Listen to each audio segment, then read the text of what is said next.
오늘 우리에게 주시는 하나님의 말씀은 히브리서 2장 말씀입니다.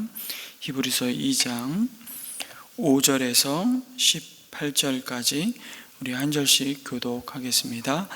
히브리서 2장 5절에서 18절까지 말씀입니다.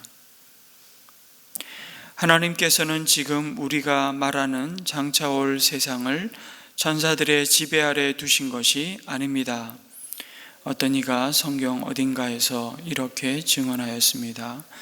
사람이 무엇이기에 주님께서 그를 기억하여 주시며 인자가 무엇이기에 주님께서 그를 돌봐 주십니까?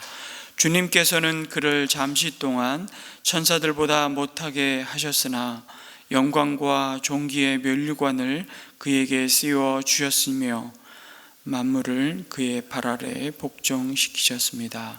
하나님께서 만물을 사람에게 복종시키심으로써 그에게 복종하지 않는 것이라고는 아무것도 없게 하신 것입니다.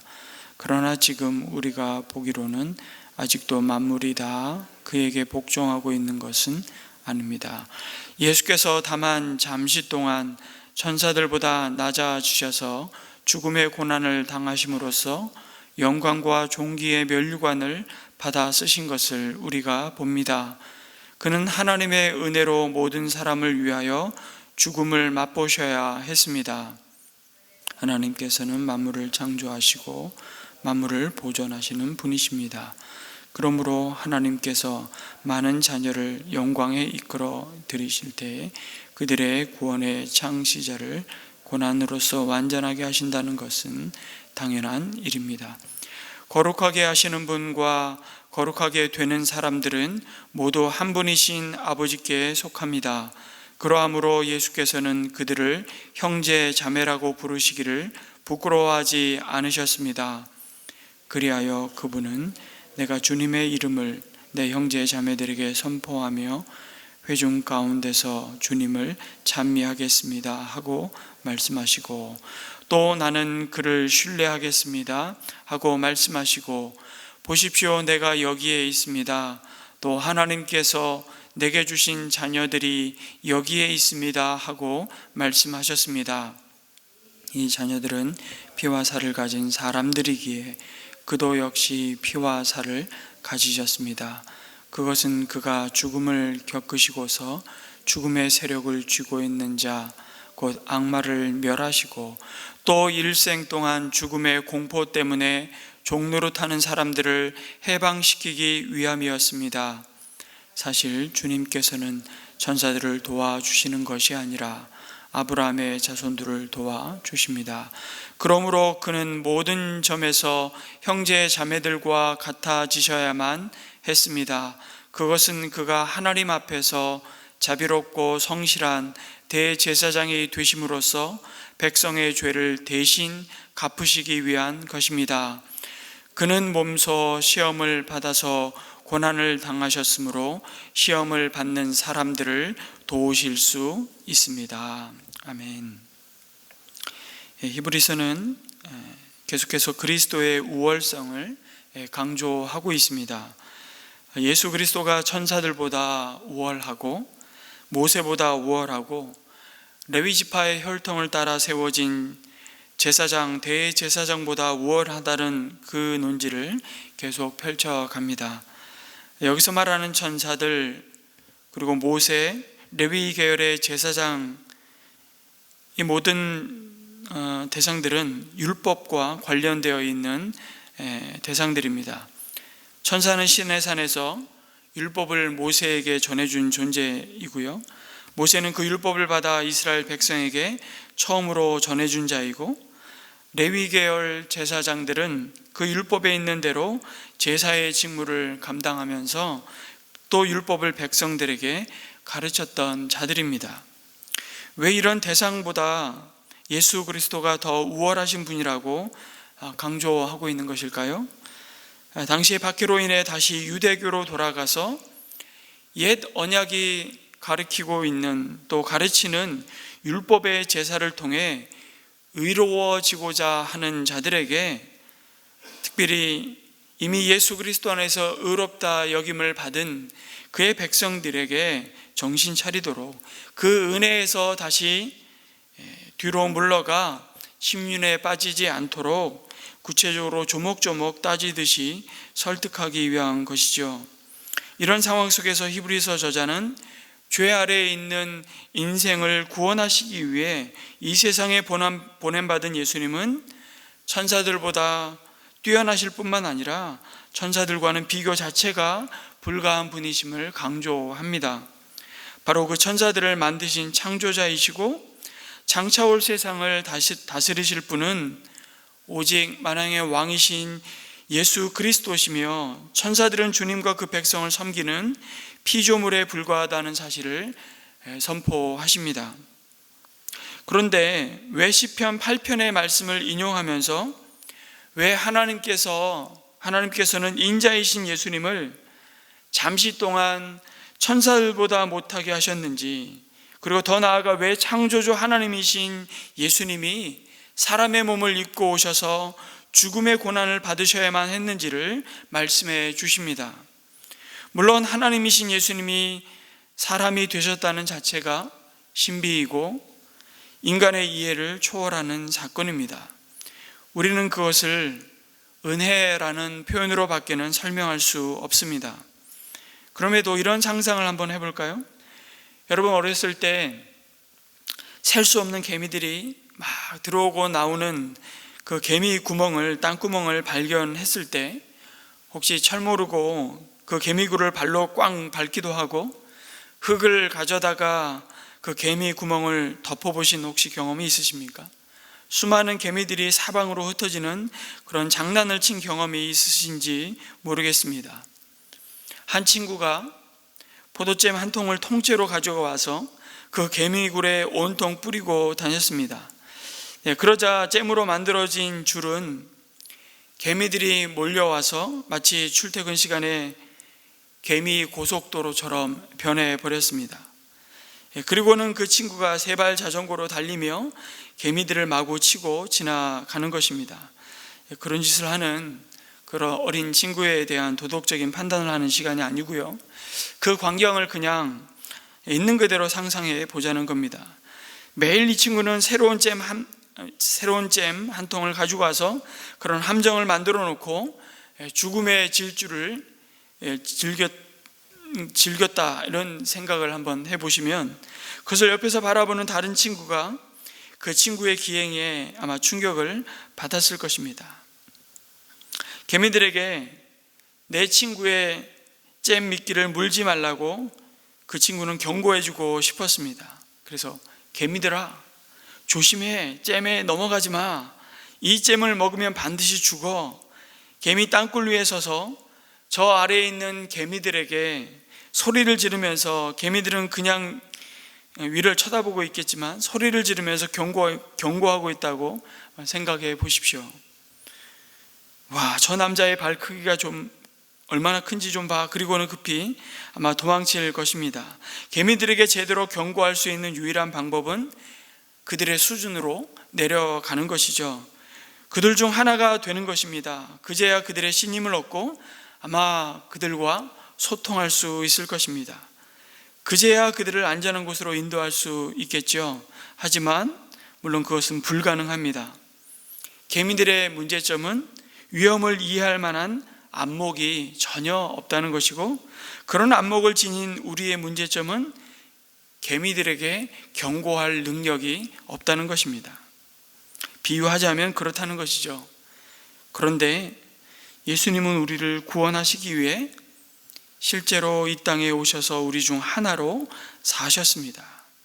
예수님이 죽음의 자리로 내려가신 이유는 오늘 말씀해 보니까 자신 때문이 아니라 모든 사람을 위하여 죽음을 대신 맛보셔야 했다고 말씀하시죠. 모든 사람을 살리기 위하여, 다시 말해 우리에게 영원한 생명을 주시기 위해서 죄인을 대신해서 죽음으로 죄의 값을 대신 다 지불하셨던 것입니다.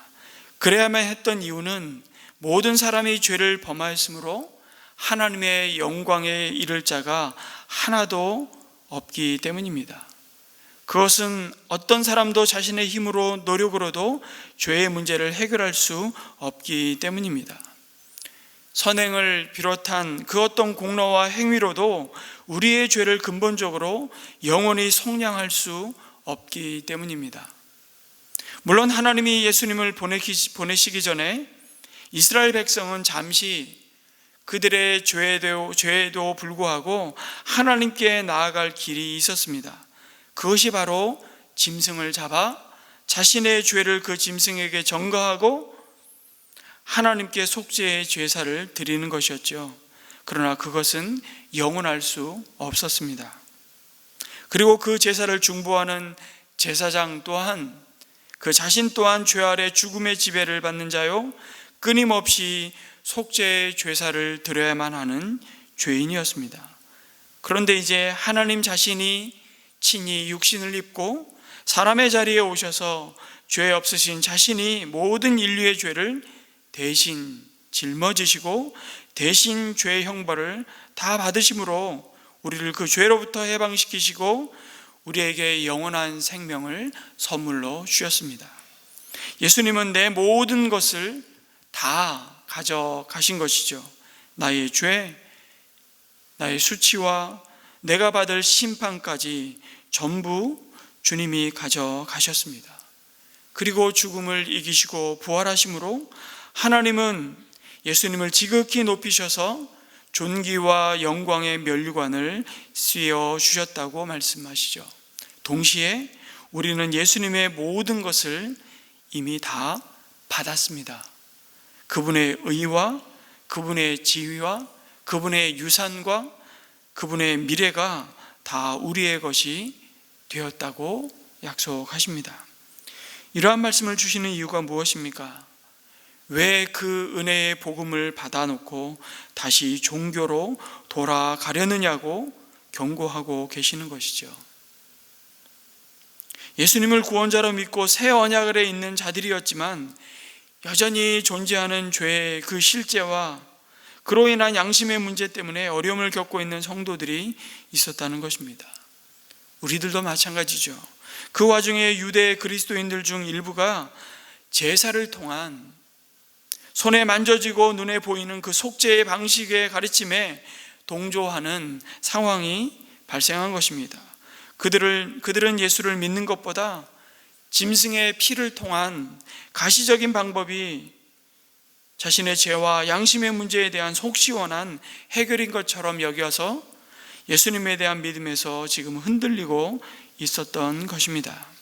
그래서 히브리서 저자는 다시 복음으로 돌아오라고 촉구하는 겁니다. 예수님이 많은 아들들을 이끌어서 영광에 들어가게 하시는 일을 위해 고난 받으셨다는 말씀을 하시는 것이죠. 그 고난을 통해 예수님은 오히려 온전하게 되셨습니다. 구원의 창시자께서 친히 고난 받으셨습니다. 예수님의 고난은 그의 죄값으로 받으신 고난이 아니었습니다. 모든 사람이 죄를 범하였음에 하나님의 영광에 이르지 못하는 사람을 다시금 그 하나님의 영광 가운데 들이시기 위해 받으신 대속의 고난이셨습니다. 그 고난을 통해 예수님은 하나님의 뜻을 이루셨죠. 그로 인해 하나님은 자신의 아들 예수님을 온전케 하셨습니다. 결국 예수님의 온전하심은 십자가의 죽음을 통해 이루어졌습니다. 모든 것이 끝장나는 자리, 모든 것이 실패하는 자리, 모든 자로부터 저주받고 거부당하는 자리, 그 죽음의 자리에서 오히려 주님은 온전하게 되었다고 말씀하십니다. 우리 주님은 시험을 받아 고난을 당하셨습니다. 죄는 없으셨지만 친히 죄의 유혹 가운데 그 고난을 피하지 않으셨습니다. 그리고 그 고난을 말씀으로 이기셨지요. 그리고 온전하게 되셨습니다. 마지막까지 십자가 위에서 주님은 유혹 받으셨습니다. 내가 하나님의 아들이거든 십자가에서 내려와 봐라. 그 십자가의 고난을 통해 오히려 예수님은 그 죽음을 이기시고 존귀와 영광의 면류관을 쓰시고 그 온전함 가운데 이제 고난받는 우리를 오늘 말씀에 능히 도우실 수 있는 분으로 우리와 함께 하신다고 말씀하십니다. 여러분은 어떤 고난을 겪고 계십니까? 여러분은 어떤 죄의 유혹 가운데 여러분의 믿음이 흔들리고 의심하며 두려워 떨고 있으십니까? 우리 주님은 그 모든 상황과 형편을 다 헤아리시는 분이십니다. 어떻게요? 그가 인간의 가장 극심한 고난 가운데 내려가셨기 때문입니다. 예수님의 고난으로 말미암아 또한 우리 가운데 주어진 영광이 있다고 말씀하십니다. 그것이 무엇입니까? 거룩함을 입은 것이죠. 예수님은 거룩하게 하시는 자이십니다.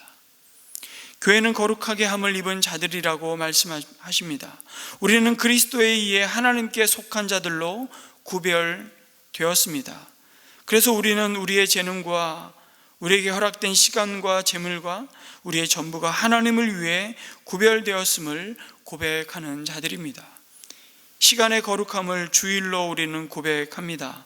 재물의 거룩함을 11조로 구별하고 고백합니다.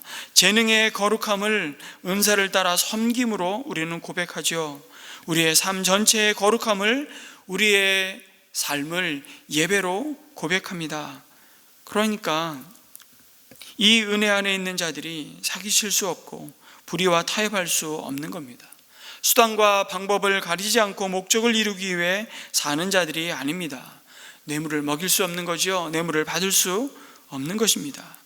그리스도는 지금도 우리를 거룩하게 하시고 우리는 그리스도에 의해서 거룩하게 되어가는, 주님을 닮아가는 성화의 과정들을 지나가고 있습니다.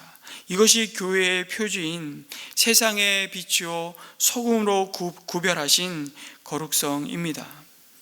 우리는 신랑 되신 그리스도의 신부로 부름받은 자들이라고 말씀하십니다. 그리고 우리에게 또 하나 주신 거룩한 신분에 대해서 오늘 히브리서 기자는 이렇게 말씀합니다. 주님이 우리를 당신의 형제, 자매라고 불러주시기를 부끄러워하지 않는다고 말씀하십니다. 우리를 거룩하게 하신 주님과 형제, 자매가 된 자들이라고, 주님이 우리의 큰 형님이 되셨습니다. 우리를 형제라 부르기를 부끄러워하지 않으셨습니다. 함께 하나님을 찬양하는 놀라운 특권을 누리는 신분으로 변화시키셨다고 말씀하십니다. 하나님의 형상을 따라 지음받은 인간의 존귀함을 회복해 하셨습니다. 뿐만 아니라 인간이 두려워하는 가장 무서운 원수, 다시 말해 죽음으로부터 인간을 자유케 하셨습니다. 이 땅에 온전한 사람으로 오셨기에 그는 죽음의 공포가 인간들에게 무엇을 의미하는지 너무 잘 알고 있었습니다. 주님은 친히 죽음의 공포와 그 죽음의 자리로 내려가셨습니다. 그러나 주님은 그 죽음을 통하여 사망을 이기셨죠. 죽임을 당한 사건이 바로 부활 아니겠습니까? 더 이상 마귀가 죽음의 권세를 가지고 인생을 넉넉하지 못하도록 우리를 붙들어 주십니다. 이제 더 이상 우리는 죽음의 공포에 시달리며 죽음의 종로로 타는 자들이 아니라 예수 그리스도 안에서 예수님과 함께 죽음을 이기고 빛이요 생명이신 하나님께 나아가 예배할 수 있는 자격과 영광을 가지게 되었다고 말씀하십니다. 오늘도 하나님 앞에 이 복된 기도의 자리로 나오는 것이 거저 주어진 것 같지만 그것이 하나님의 자신을 내어주심으로 우리에게 주신 은혜라는 사실을 다시 한번 확인시켜 주시는 것입니다. 오늘 이 새벽도 우리의 영원한 대제사장이신 그 예수님의 이름을 의지하고 힘입어서 우리가 담대하게 하나님께 기도하며 찬송의 예배를 드리기를 축복합니다. 우리에게 허락하신 삶의 모든 자리에서 예수님의 이름을 부르며 선포하며 그곳에 하나님의 다스림이 함께 하심으로 모든 다툼과 시기와 분쟁과 더러움과 상처와 고통과 모든 죄악의 어둠이 떠나가고 치유되기를 선포하며 오늘 하루의 삶을 주님께 맡기며 달려가는 믿음의 경주가 되시기를 주님의 이름으로 축복합니다. 우리 이 기도를 함께 주신 말씀을 기억하며 기도드렸으면 좋겠습니다. 그가 시험을 받아 고난을 당하셨은즉 시험 받는 자들을 능히 도우실 수 있다고 말씀하십니다. 그 은혜의 주님이 우리의 연약함을 체휼하시는 분이시고 또 능히 고난받는 우리를 도우실 수 있는 분임을 인해 감사 기도를 드렸으면 좋겠습니다. 오늘도 고통 속에서 신음하며 고난 가운데 절망하는 성도들이 있다면 찾아가셔서 만나주시고 주님의 도우심을 베풀어 주시옵소서. 우리가 기도하며 오늘 하루를 주님과 거룩하게 동행하는 복된 하루가 되기를 기도했으면 좋겠습니다. 주의 이름을 부를 때 응답하여 주시고 주님께 손을 내밀 때 그 연약한 손을 잡아주셔서 그 아픔을 만져주시고 고쳐주시옵소서. 우리 특별히 우리 지체들 가운데 질병으로 고통받는 우리 지체들을 위해서 이 시간 주님의 이름을 의지하고 주의 도우심과 치유하시는 은혜를 함께 간구했으면 좋겠습니다. 선물로 허락하신 오늘 하루도 우리의 도움이 되신 주님만을 바라보며 기쁨으로 이 믿음의 여정을 걸어가게 하여 주옵소서. 함께 기도해 주시고 오늘 특별히 수요일 이 나라와 이 민족을 위해서 우리 선교사님들을 위해서 중보하시고 개인의 기도를 이어가겠습니다. 기도합니다.